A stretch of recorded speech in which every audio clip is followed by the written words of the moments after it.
تو اپنی خودی کے غرور میں غرق ہو کر خدا سے بیگانہ ہو رہا ہے۔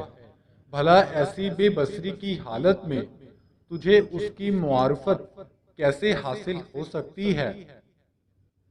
اگر تو چاہتا ہے کہ حضور صلی اللہ علیہ وآلہ وسلم تجھ سے راضی رہے تو ترک دنیا اختیار کر کے شریعت محمدی صلی اللہ علیہ وآلہ وسلم کی پاسداری میں کوشش کر۔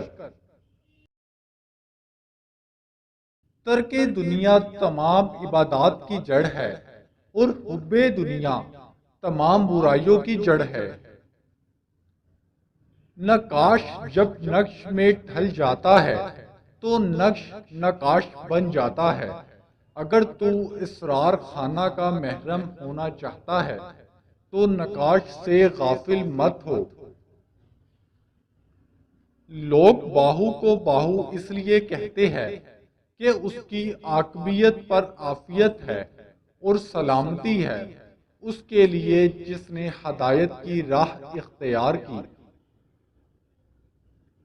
اے جانے من، تیرا تن مر جائے گا لیکن دل زندہ ہو جائے گا۔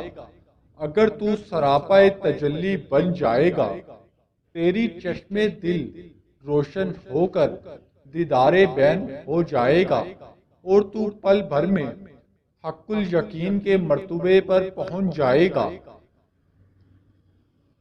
دونوں جہاں کو یکدم اپنی قید و قبضہ حکم میں لے آنا آسان ہے، لیکن نفس سے خلاصی پانا نہایت ہی مشکل و دشوار کام ہے۔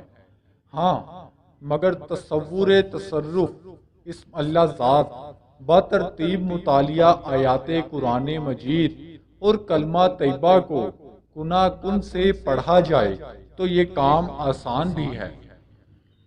تصور اسم اللہ ذات کا علم وہ علم ہے کہ تمام علوم اسی ایک علم میں آ جاتے ہیں اور کیمیا و حکمت کے جملے خزانہ اسی علم سے ظاہر ہوتے ہیں۔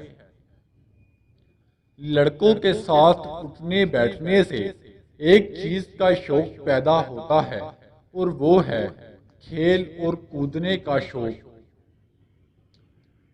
برکات اسم اللہ ذات کا شمار کہاں ہو سکتا ہے؟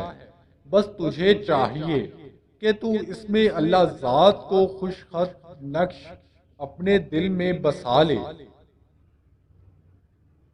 معیت اللہ حاصل کر اور اللہ کے سوا ہر چیز کا نقش دل سے مٹا دے تاکہ ذات حق کے سوا دل میں کچھ اور باقی نہ رہے۔